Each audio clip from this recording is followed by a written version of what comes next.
Vous êtes bien sur la chaîne So Many Bits, c'est Erwan au micro, et aujourd'hui je voulais vous présenter Frostpunk, un jeu actuellement en financement participatif sur le site Kickstarter. Alors Frostpunk, c'est une adaptation d'un jeu vidéo du même nom, qui avait été développé par 11 Bits Studio. Le jeu de plateau, lui, est développé par Glass Cannon. C'est leur premier Kickstarter et c'est un jeu très ambitieux car c'est un jeu vidéo complexe. Donc le contexte, vous êtes dans ce qu'on appelle un rétro-futur, c'est-à-dire c'est même un rétro, un rétro-passé. Vous êtes à la fin du 19e siècle, mais dans un 19e siècle alternatif qui est basé sur la vapeur, la technologie de la vapeur. Donc nous sommes en pleine révolution industrielle. Et c'est un genre qui s'appelle le steampunk. Donc vous avez comme tout bon univers steampunk des bâtiments de la révolution industrielle avec beaucoup de tôles. Vous avez des mechas, c'est-à-dire des gros robots. Et vous avez surtout très froid, puisque dans ce passé alternatif, une catastrophe s'est abattue sur la Terre et notre planète est devenue un immense réfrigérateur. Dans Frostpunk, vous incarnez un leader qui va mener des survivants autour d'un générateur que vous avez trouvé en plein milieu de la neige, un survivant de la civilisation qui est en fonctionnement. Donc c'est un foyer de chaleur pour vous et vos survivants. Et vous allez petit à petit construire une ville autour de ce générateur, exploiter les ressources, donc du bois, du charbon principalement, pour alimenter le générateur, et du métal, qui n'est pas présent au début de la partie, mais que vous pourrez trouver par la suite. Donc le but est simple, se développer et survivre. Et pour survivre, évidemment, il faut en permanence alimenter ce générateur, car la clé de la survie dans Frostpunk, c'est la chaleur, bien évidemment. Donc il va falloir tout le temps alimenter, ça va être une épée de Damoclès que vous allez avoir à tous les tours, de pouvoir alimenter ce générateur. Évidemment, comme tout bon jeu de gestion, vous allez pouvoir l'améliorer, développer des technologies, etc., etc. Vous allez construire des bâtiments qui vont avoir des effets sur la population, sur vos extractions de ressources. Voilà, tout cela est assez classique, mais le jeu vidéo est très bien fait, il est très beau. Et donc Glass Cannon a décidé de l'adapter en jeu de plateau. Et ben voilà ce que ça donne quand on veut adapter un jeu vidéo de gestion complexe en jeu de plateau. Voilà, donc j'espère que vous avez une grande table.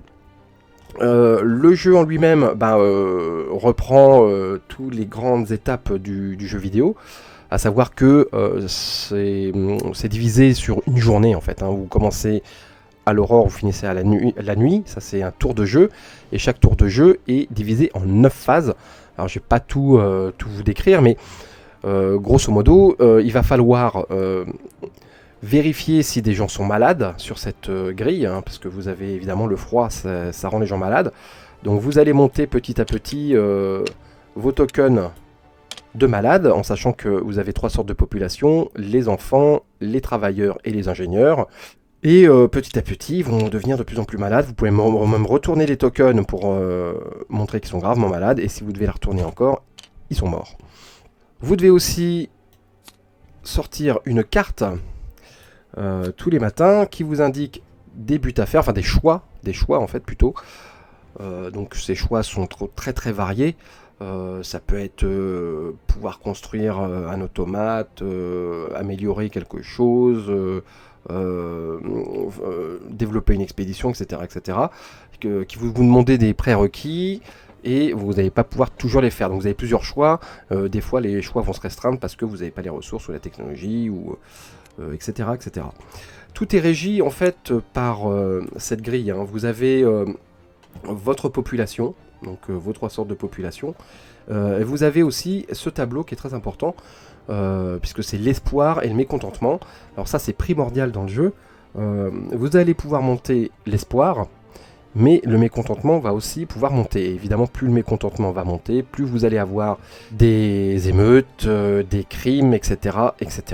Juste en haut, c'est le compteur de tours, avec des pions un peu spéciaux, de deux sortes. Là, vous avez des événements qui vont se déclencher.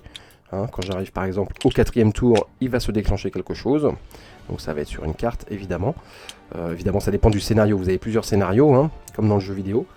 Donc les tokens événements ne seront pas toujours à la même place. Et vous avez une tempête, puisque également lors des tours, vous allez piocher une carte météo, que voilà, qui va vous indiquer, donc il faut lire de haut en bas, qui va vous indiquer de combien de cases vous descendez la tempête. Donc là c'est 0 par exemple, elle ne bouge pas, mais il y a un moment donné, elle va descendre, vos tours vont monter, et à un moment donné, bah, ça va se rejoindre, et vous allez subir une tempête, et la température va chuter, ça peut aller jusqu'à moins 50 ou moins 60 degrés, et si vous n'avez pas un générateur assez puissant pour chauffer tout votre plateau, puisqu'au début vous ne construisez qu'autour du générateur, mais vous allez vous étendre, donc il va falloir augmenter la puissance de votre générateur, et ben vous allez avoir de gros problèmes, c'est-à-dire beaucoup plus de malades, beaucoup plus de mécontentement, etc. etc. Qu'est-ce que vous avez encore d'autre? Vous avez des lois, vous pouvez voter des lois, donc il y a plusieurs lois au début, vous pouvez choisir, hein, vous lancez les dés, et il y en a qui sont de fait, et puis il y en a qui sont après du hasard. Donc tout un tas de lois que vous pouvez faire, il y en a qui sont plus ou moins agréables pour la population d'ailleurs. Là par exemple vous avez le travail des enfants, puisque au début de la partie, vos enfants ne peuvent pas travailler, mais vous pouvez décider en tant que leader de les mettre au taf. Ce qui va avoir évidemment des conséquences, c'est-à-dire que vous allez avoir plus d'ouvriers, donc vous allez avoir plus de ressources, mais vous allez avoir de l'espoir qui va descendre, par exemple, et du mécontentement qui va monter. Donc vous avez tout un tas de lois comme ça qui ont des conséquences. Vous avez aussi tous vos bâtiments, évidemment. Alors ça, c'est vos bâtiments que vous pouvez construire dès le début, enfin dès le début, si vous avez les ressources, évidemment. Donc il y a tout un tas de trucs, hein. Vous avez évidemment des bâtiments d'extraction de minerais, vous avez des maisons pour protéger vos habitants, vous avez un ballon, ça c'est pour les expéditions. Qu'est-ce que vous avez? Vous avez des infirmeries, etc., etc. Là vous avez des bâtiments avancés. Alors les bâtiments avancés, comme vous pouvez le voir, il y a deux sortes, parce qu'il y a un moment donné, on va vous donner le choix d'aller dans deux directions, on va dire deux choix de société. Un choix sécuritaire, hein, qui s'appelle Order, donc l'ordre, ou plutôt une société tournée vers la foi. Voilà. Et donc ça va vous débloquer des bâtiments différents en fait. C'est un vrai choix de société qu'il faut faire à un moment, et qui a chacun ses avantages et ses inconvénients, mais ça c'est à vous de voir selon la situation où vous êtes, et puis votre conscience aussi tout simplement. Ensuite, vous avez ce plateau expédition, donc vous allez pouvoir envoyer des expéditions pour fouiller la région, pour un peu explorer. Donc ça peut vous ramener des survivants que vous découvrez, vous pouvez découvrir des campements sauvages de survivants et les ramener en ville, ça c'est aussi un choix. Vous pouvez trouver des ressources, vous pouvez trouver des bâtiments abandonnés qui peuvent vous donner des technologies, vous pouvez aussi avoir des problèmes, hein, il peut y avoir aussi des découvertes assez néfastes. Voilà, ça ce sont évidemment les tuiles que vous allez mettre sur le plateau, hein, au fur et à mesure. Il y a également ce plateau, alors ça c'est le plateau, on va dire, du générateur, hein. Voilà, le générateur c'est ça, et c'est primordial. Donc ça ce sont les niveaux de température. Vous allez monter votre générateur en température et en puissance. Ça ce sont les zones que votre générateur couvre, hein. Donc là c'est évidemment le voisinage immédiat du générateur, donc cette espèce d'étoile centrale. Et ensuite vous allez avoir votre chaleur qui va se diffuser le long du plateau. Évidemment, plus vous serez loin du générateur, plus il fera froid. Donc quand vous allez commencer à construire des maisons ou des bâtiments qui ont besoin d'être chauffés, sur les bords du plateau, il va falloir augmenter la puissance de votre générateur. Donc tout cela est résumé sur ce plateau. En plus vous avez ici des malfonctions, des pannes, puisque dans le jeu de plateau, c'est assez amusant d'ailleurs, vous alimenterez votre générateur avec des charbons, et vous mettrez directement les cubes, bon là ça marche pas, hein, sur Tabletop Simulator, mais dans le jeu de plateau ça marchera, vous glisserez directement les cubes qui tomberont dans le générateur, et un certain nombre de ces cubes retomberont par terre. Voilà, donc une espèce de petite... voilà, c'est comme une espèce de tour à dés en fait. Et tous les cubes qui tomberont du générateur symboliseront eh ben, une panne. Voilà, donc au fur et à mesure, vous remplissez ce tableau, et quand il est tout en haut, eh ben, le générateur a une grosse panne, et là il s'arrête, et là la température baisse, et ben là c'est la catastrophe, parce que vos malades augmentent, le mécontentement augmente, et soit vous réparez très vite, soit vous allez vous faire bannir, parce que ça c'est voilà, la raison principale pour perdre à ce jeu, c'est de se faire bannir de la ville, ou si trop de gens tombent malades, vous avez une épidémie globale et personne ne survit en fait. Voilà, c'est une présentation succincte du jeu Frostpunk. Alors il en est à, vous le voyez vous-même, 821 956 euros, à peu près à moins de 3 jours après le lancement de sa campagne, donc c'est un énorme succès. Qu'est-ce qui va se passer dans cette campagne? Bon, alors vous avez deux choix. C'est là où les choses... voilà, c'est là où on va peut-être aborder des choses moins agréables. Vous avez deux choix, comme souvent dans les pledges de Kickstarter. Vous avez la boîte de base à 75 euros. Voilà, avec des meeples en bois, des tuiles pour symboliser, comme sur Tabletop Simulator, vos bâtiments. Et évidemment, vous avez un pledge de luxe à 125 euros, donc avec une boîte supplémentaire. Et là, vous avez évidemment toutes les figurines des bâtiments, qui sont très très belles. Vraiment, il n'y a pas de problème. C'est très très beau. Pour rendre le jeu un peu plus immersif. Il y a une app également pour vous aider. Pourquoi il y a une app pour vous aider? Parce que, comme je vous l'ai dit, à chaque tour, il y a 9 phases. 9 phases pour jouer. C'est trop. Moi, je trouve que c'est trop. Donc, c'est la grande mode d'adapter des jeux vidéo en jeu de plateau. Moi, je trouve ça cool. Après, ça a peut-être ses limites. Parce qu'un jeu de gestion avec beaucoup de complexité comme Frostpunk, pour le rendre en jeu de plateau, alors je dis pas qu'ils ont pas réussi, parce que j'ai fait quelques tours du jeu et ça marche, ils ont vraiment bien adapté le jeu vidéo, mais c'est quand même un gros bordel, quoi. Chaque tour de jeu est quand même assez compliqué, assez long. J'imagine que quand on joue, on va oublier des choses, c'est pas possible autrement. Le temps d'avoir toutes les règles, toutes les contraintes, toutes les subtilités en tête, va falloir aller souvent dans le livre de règles. Et voilà, c'est la raison principale pour laquelle je vais pas le pledger, parce que évidemment vous allez prendre le Deluxe parce que c'est trop tentant. Vous avez environ 30 euros d'expédition.